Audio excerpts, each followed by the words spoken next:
இடத்தில் நமக்கு இடம் கொடுத்தவர்கள் தாய்மார்கள். இரண்டாவதாக அந்த தாய் உலகத்தில் இதை தாண்டி ஒரு வேதனை இல்லை என்று சொன்னால் அதுதான் பிரசவ வேதனை. அந்த வேதனை நமக்காண்டி பொறுத்து கொண்டவர் தாய். மூன்றாவதாக யாரும் தர முடியாத ஒரு தாய்ப்பால், இது நம்முடைய தாய்மார் நமக்கு கொடுத்தது. இந்த மூன்று விஷயங்கள் உலகத்தில் யாரும் செய்ய முடியாது. எனவேதான் நாயகம் சாஸ்திரம் 3 முறை தாய் தாய் தாய் என்ற வார்த்தையை பயன்படுத்தினார்கள்.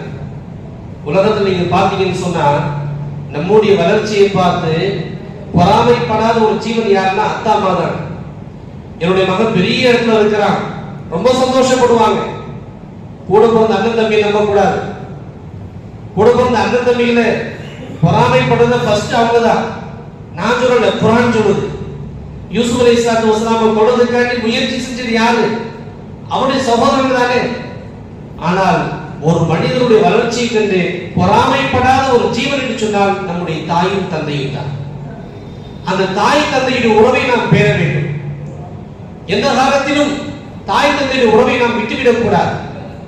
ரசூலுல்லாஹி ஸல்லல்லாஹு அலைஹி வஸல்லம் ஹதீஸிலே சொல்வார்கள், 2 விதமான அமல்கள் இருக்கிறது. அந்த 2 விதமான அமலுக்கு என்ன நன்மை என்பது யாராலும் சொல்ல முடியாது. நன்மை ரொம்ப அதிகம். அது அல்லாஹ்வே ஹதீஸில் ரசூலுல்லாஹ்வே சொல்லவில்லை நன்மை என்னவென்று. அதில் ஒன்று ஜிஹாத், இரண்டாவது தம்முடைய தாய்நாட்டை விட்டு ஹிஜ்ரத் செய்வது, வேறு நாட்டுக்கு அல்லாஹ்வுக்காண்டி ஹிஜ்ரத் செய்வது. இந்த 2 அமலுடைய நன்மை யாருக்குமே தெரியாது, அல்லாஹ் மறைச்சு வச்சிருக்கிறார்.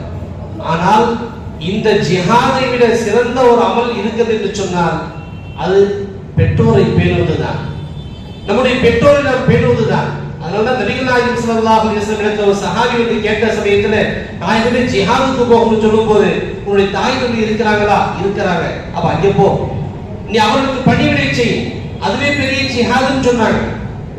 அதற்கடுத்து ஒரு சஹாபி கேட்டாங்க, யா ரசூலல்லாஹ் ஜிஹாதுடைய விஷயத்துல ரசூலுல்லாஹி ஸல்லல்லாஹு அலைஹி வஸல்லம் கேட்டாங்க, இப்னு மஸ்ஊத் রাদিয়াল্লাহு தஆலா சிறந்த அமல் என்னன்னு கேட்டாங்க.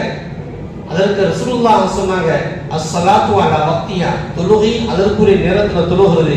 பிறகு என்ன கேட்கும்போது பிர்ருல் வாலிதை, அதற்கடுத்து என்ன கேட்கும்போது அல் ஜிஹாது ஃபீ சபீலில்லாஹ், ஜிஹாதை விட உயர்ந்த ஒரு அமல் நம்முடைய பெற்றோர்களை நாம் பேணுவதுதான். பிள்ளைகளாகிய நாம் நம்முடைய பெற்றோர்களை பேண வேண்டும். அவருடைய மனசு கஷ்டப்படுத்தக்கூடிய எந்த செயலும் நாம் செய்யக்கூடாது. அவருடைய வாயில ஏதாவது ஒரு வார்த்தை வந்துவிட்டாலும் அதனால் ஏற்படக்கூடிய பாதிப்பு மிக அதிகம். ஒரு விஷயத்தை விளங்கிக் கொள்ளுங்கள். உலகத்துல மிகப்பெரிய ஒரு இறைநேசர் என்று போற்றப்படக்கூடியவர்கள்